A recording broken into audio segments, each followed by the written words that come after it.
Биз качан ошо элге кызмат кылабыз? Мына ортодо ушул адилеттүүлүк турат, урматтуу судьялар. Мына адилеттүүлүк бул баасыз болот. Бул сатылбайт эч качан. Мына канча деген соттор четинен кармалып атат. Өзүбүз оңдолойлу, ичибизден оңолойлу. Биз өзүбүздүн кийинки урпактарыбызга жакшы сот системасын тапшырбайлыбы? Мисалы кана, төрага турсаңыз, сиз сыртка элге шарт түздүңүзбү? Ушундай күтүп калганда сыртка чыгып отура турган шарт түздүңүзбү ушул жерде? Каерге отурушат, кандай кылышат? Мына сот департамент башчысы түзүлдүбү бияка? Боюнча андай шарттар түзүлгөн эмес.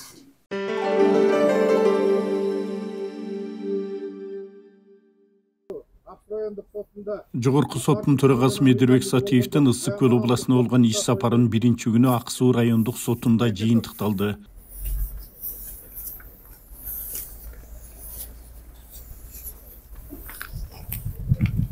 Төрага жамаат менен болгон кеңешмеде сот актыларын жокко чыгарууга таасирин тийгизген кемчилдиктерди белгиледи. Судьяларга кайрылып, жемкорлукту токтотуп, мыйзамдуулукту тутуу менен иштөө талабын койду.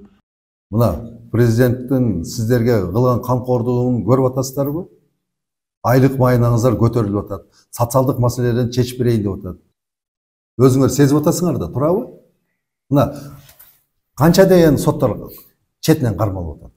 Өзүңөр баа берип атасыңар. Биз качан ошо элге кызмат кылабыз? Мына ортодо ушул адилеттүүлүк турат, урматтуу судьялар.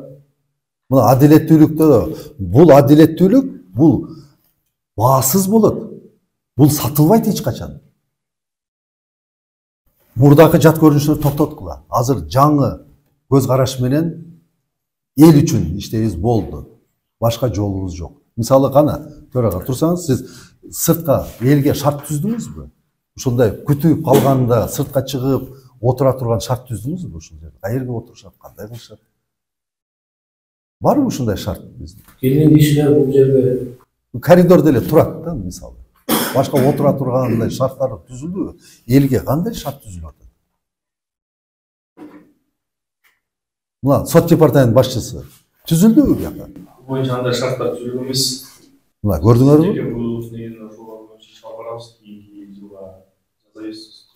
Бүт сметаны түзүңүздөр. Бүт бардыгы элге шарт түзүлүш керек. Өзүбүз оңдолойлу, ичибизден оңолойлу. Мына жерде ыйман болуш керек ар бир соттун кызматкери. Мына көкүрөгүндө. Патриоттуулук болуш керек мына көкүрөктө. Биз өзүбүздүн кийинки урпактарыбызга жакшы сот системасын тапшырбайлыбы? Мына отменяемость деп атат. Бул значит билим деңгээлиңиз төмөн деген сөз бул. Канча отмен көп болсо, ал судьянын билим деңгээлинин төмөндүгүн көрсөтөт ал. Биз азыр ошонун үстүнөн күрөшүшүбүз керек. Бизде андай билим төмөндөр азыр отурбаш керек бул жерде. Убакытты кетирбеңиздер. Өзүңүздөрдүн убактыңыздарды кетирбеңиздер. Реформага дагы тоскоол кылбаңыздар. Жыйында каралып аяктаган иштер боюнча архивдик материалдарды электрондоштуруу солгун жүргөндүктөн катуу сын айтылды. Архивдик материалдарыңарды кандай кылдыңар? Кайсы жылга чейин болду? Обработка болду. 2002-ге чейин обработка болгон, андан беркиси турат. Эмнеге турат? Ким архивариус? Эмне болуп атат? Себеби архив эмне үчүн обработка болбой турат? 2002-ден бери канча жыл өттү? 2010 чейин гражданский 2012 жылга чейин уничтожение болгон. Болгон деп атпайбы, төрага? Андан беркисин даярдалган. 2010-га чейин обработка болду. 2010-га чейин обработка. Уголовный чейин. 2002-де. Анда 2010 болсо. Төрага менен архиваристин сөзү дал келбейт. Өзүңөр адашып жүрөсүңөр. Архив боюнча маалыматты бергиле. Обработка эмне үчүн болбойт? Себеби азыр барбы? Жокуңа. Эмне үчүн болбойт обработка? Onun için gelişim düzülmüş karajat ekan da tigi. Сот департамент башчысы. Каражат болсоң обработка болушат. Эмнеге обработка болбойт? Эмнеге келишим түзбөйсүңөр? Архив боюнча. Эмнеге келишим түзбөйсүңөр?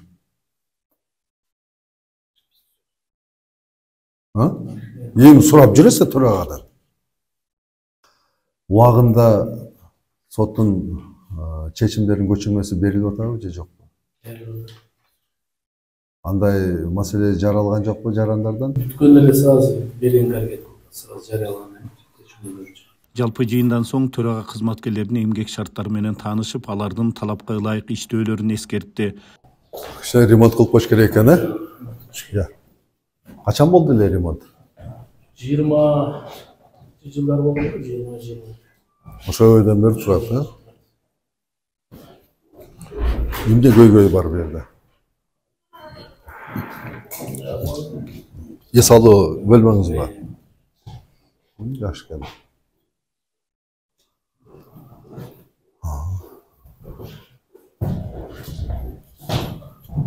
Бул жак Сервер турат бул жерде. ачсынчы. Неме? Келген. Серверди көрүп коелучу.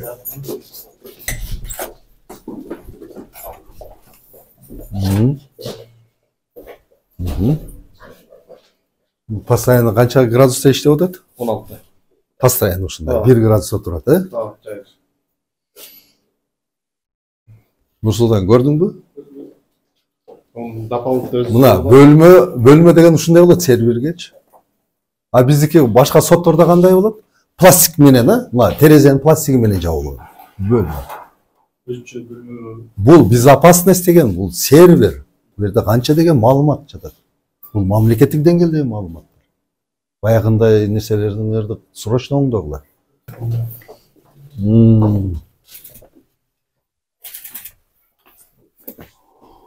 Архивиңер таза экен. Места бар экен, бирок 2012ден бери дедим же 2010дан бериби? Гражданский 2012-ге чейин, уголовный 2010-га чейин. Обработка болгон, 2010дон бери уголовный болгон жок, 2012ден кийин жарандык иштер болгон жок, обработка.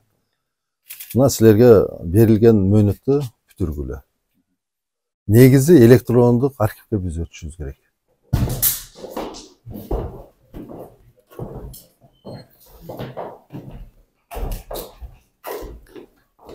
Шартыңар жакшы эле экен.